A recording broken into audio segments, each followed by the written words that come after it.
I una cosa que sí que crec que és important, almenys també per comentar, que estem acabant ja aquesta entrevista, com creu vostè que s'està portant un tema que ja fa dies, que és polèmica a tots els mitjans de comunicació, com és el tema de la mesquita, el tema del burca, i com creu vostè que s'hauria de gestionar la immigració i la diversitat cultural? Ui, quantes coses, Santi. Intentaré resumir.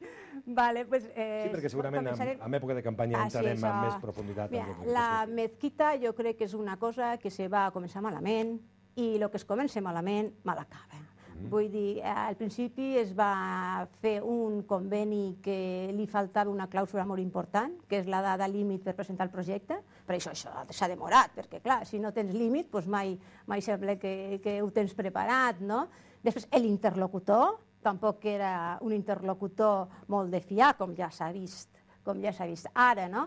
I després el lloc en el que se pensa ficar la mesquita, estic completament en contra. És un lloc molt petit, si ara tenim problemes d'aforament el carrer del Nord, aquí també tindrem. És un lloc que té unes voreres molt, molt, molt estretxes.